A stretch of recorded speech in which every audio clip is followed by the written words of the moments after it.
Hey there, folks. Buckle up, because we're diving headfirst into the raw, raging heart of one of the 90s most explosive anthems, Alanis Morissette's You Oughta Know. Picture this. It's 1995. Flannel shirts are basically a uniform. Grunge is gasping its last breath. And suddenly, this Canadian powerhouse bursts onto the scene with a song that's like a Molotov cocktail tossed into a bad breakup bonfire. You know the one. That scorching track where a woman unleashes holy hell on an ex who's already shacked up with someone new. It's the kind of tune that makes you crank the volume, scream along in your car, and maybe side-eye your own romantic history. But here's the hook. What if I told you this isn't just a breakup banger? It's a cultural grenade that blew up the music world, sparked endless gossip, and hid some wild behind-the-scenes secrets that'll make you spit out your coffee. Stick around, because by the end, you'll be humming it with fresh eyes. Or should I say, fresh ears. And trust me, there's a largely unknown fact lurking in here that'll flip your lid. Let's crank this up. Alright, let's rewind to the spark. The moment this beast was born. Imagine young Alanis, fresh out of her teen pop phase in Canada, where she'd been churning out bubbly dance tracks that sold like hotcakes up north, but barely registered a blip elsewhere. We're talking early 90s. She's ditching Ottawa for the sun-soaked chaos of Los Angeles, armed with nothing but a notebook full of angst and a determination to reinvent herself. Enter Glenn Ballard, this producer who's like the wizard behind the curtain for her transformation. They meet on March 8, 1994, mark that date because it's when the magic ignites. Within half an hour of shaking hands in his San Fernando Valley studio, they're jamming like old pals. Alanis taps into her subconscious, scribbling lyrics that pour out raw and unfiltered.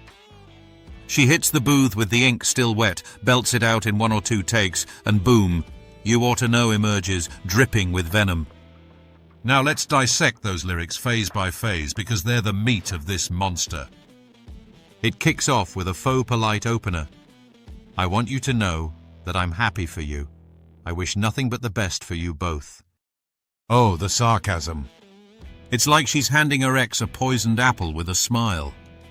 This sets the stage for the betrayal. She's pretending to be gracious, but you can smell the fury brewing. Then comes the gut punch. An older version of me, is she perverted like me? Would she go down on you in a theater? Whoa, hold the phone. This line's origin? Pure scorn for the new girlfriend, rumored to be an upgrade in age but a downgrade in edge. Alanis later said she wrote from her gut, no holds barred, channeling that post-breakup jealousy where you imagine your replacement as some bland copycat. And the theater bit. It's a cheeky nod to risky, passionate moments from the relationship, turning intimacy into a weapon. Hilarious aside, imagine if this song dropped today. It'd break TikTok with theater chains banning it for inspiring bad ideas. What if your ex's new flame sues for defamation? Your Honor, I'm not perverted, much. But the real fire builds in the chorus. And I'm here to remind you of the mess you left when you went away. It's not fair to deny me of the cross I bear that you gave to me. You oughta know. That cross I bear phrase. It's biblical, straight out of the idea of carrying your burdens like Jesus with his cross, but twisted into romantic torment. Origin-wise, it's Alanis flipping the script on victimhood. She's not just hurt, she's hauling this emotional baggage her dumped on her. And the repetitive you oughta know? It's a taunt, like poking a bear with a stick made of regrets. Pun alert. She ought to know better than to date a guy who'd leave such a mess. But hey, hindsight's 20/20, right? Self-roasting moment. If I were Alanis, I'd have added, and you ought to know I wrote this hit about you, sucker. Cha-ching. The writing process was frantic. They aimed for 1 song a day, 12-hour marathons with minimal tweaks. Alanis admitted she blacked out parts of it, listening back like, did I really say that? Obscure trivia time. The demo was cut on November 28, 1994, with vocals polished 2 days later. And get this, the bass and guitar? Not the originals. Producer Jimmy Boyle ropes in Flea and Dave Navarro from the Red Hot Chili Peppers in early '95. Flea slams the initial bass line as weak, so they jam over just the vocal track, no guides, turning it into that funky, aggressive groove we know. What if they hadn't? The song might have fizzled like a dud firecracker. Satirical swipe. Imagine Flea in therapy later. Yeah, I played on that rage anthem. My bass lines have anger issues now. Moving on to the album and release Shenanigans, because nothing about this was smooth sailing. You Oughta Know lands as the lead single on Jagged Little Pill, Alanis' third album, but her first real international stab. Released June 13, 1995 by Maverick Records, Madonna's label no less. Maverick? Fitting, since Alanis was bucking every trend. She'd been passed over by every major label except them. Her publisher Leeds Levy hooked her up with manager Scott Welch, who saw gold in her demos. The album's a stylistic U-turn from her dance pop days. Think post-grunge meets confessional pop, with themes of failed relationships and raw aggression. Release day. July 10, 1995 for the single in the UK, but it hits US alternative radio June 5. Shenanigans ensue. Radio stations resist at first. In Canada, her home turf, contemporary hit radio, calls it too rock. Rock stations say too pop. Even in Ottawa, they're like, who is this angry chick? We like the bubbly Alanis. It peaks modestly at 20 pounds on RPM charts initially. But then KROQ in LA spins it and bam, explosion. MTV and Much Music loop the video, directed by Nick Egan, filmed in Death Valley. Alanis running wild in the desert, switching outfits from black dress to white shirt and jeans, symbolizing her image shift from teen idol to rock rebel. Fun fact, the video used the Jimmy the Saint blend mix at first, but in 2020 they swapped it for the Chris Fogel mix we hear on the album. Humor beat. Picture the execs at Maverick sweating bullets. They expected modest sales, enough for a follow-up. Instead, it's a juggernaut. What if Alanis stayed in pop? We'd have You Oughta Know as a disco remix. Would she boogie down on you in a theater? Absurd, right? And the hidden track on the album?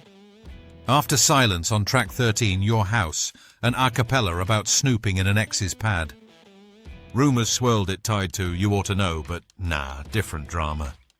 Self-roast. If I snooped like that, I'd find my own dignity hiding in the closet. Now the rise to Mythic Status, where controversies brew and culture shifts. This song didn't just chart, it ignited wildfires. It tops Billboard's modern rock tracks for 5 weeks, a record for a woman until Lord's Royals in 2013. Peaks at number 6 in Canada after a Grammy boost, number 3 in New Zealand, twice, once solo, once with Ironic, 122 in the UK. Certifications. Platinum everywhere, Australia, UK, New Zealand. Grammys? Wins Best Rock Song and Best Female Rock Vocal, nominated for Song of the Year. But the real myth, who the hell is it about? Alanis never spills, says in 2008 it's for her expression, not gossip. Speculation runs wild. Dave Coulier, Uncle Joey from Full House, dated her in '92 when she was 18, he 33. He admits lines like, an older version of me, and bug you in the middle of dinner, hit home. Story goes, she's calling him during dinner with Bob Saget, bugging him mid-meal. Coulier hears the song driving in Detroit, thinks, this girl's pissed. Wait, is that about me? He even jokes about the theater line, you do the popcorn cup trick once, it backfires. But in the 2021 Doc Jagged, Alanis denies it's him. Other suspects? Matt LeBlanc, from her Walk Away video, hockey dudes Mike Peluso and Doug Gilmore, even producer Leslie Howe. Satirical jab. It's like a bad game of Clue. Was it Uncle Joey in the theater with the popcorn? What if it's all of them? Alanis as the ultimate multitasking heartbreaker avenger. Culturally, this track ripples like a stone in a pond or a boulder in a volcano. It's hailed as a feminist anthem, mainstreaming women's rage in the 90s. Amid riot girl underground, Alanis brings it to pop radio, inspiring confessional songwriters like Taylor Swift, who in 2015 duets with her, crediting her for letting women vent raw emotions. Critics praise its vengeful lyrics. All music calls it key to the women in rock wave. But some swipe. In 2015, Slate says it hasn't aged well in a yes means yes era, critiquing it as nice guy syndrome pushback. Ripple effects? Influences Fiona Apple, Pink, Avril Lavigne, even Shakira and Katy Perry cite her. Obscure fact, it appears in Bridgerton Season 2 as a string cover by Duomo, with Alanis singing along in a Netflix special. What if Jane Austen heard it? Mr. Darcy, you ought to know you're a cad. Legacy and lasting weirdness. Oh boy, this song's immortal. Jagged Little Pill sells 33 million worldwide, tops charts everywhere, spawns a Broadway musical in 2018, 15 Tony noms. You Oughta Know ranks on every 90s list, number 12 VH1's Greatest Songs, number 33 Pitchfork's Best of 90s, and 103 Rolling Stone's All-Time Greatest. Covers galore. Britney Spears tours with it, Beyoncé mashes it with If I Were a Boy, Demi Lovato duets at AMAs. Weirdness? It held that modern rock record, and in Canada, radio snubbed it at first over her image shift. Largely unknown fact, Flea and Navarro jammed blind. No music tracks, just Alanis's vocals. Flea, we turned it into something better. Legacy-wise, it carved space for female anger in mainstream, but respectfully, Alanis's genius shines in vulnerability wrapped in wit. Outro time. Whew, what a ride through the jagged edges of this pill. If You Oughta Know teaches us anything, it's that heartbreak's universal, but turning it into art? That's genius.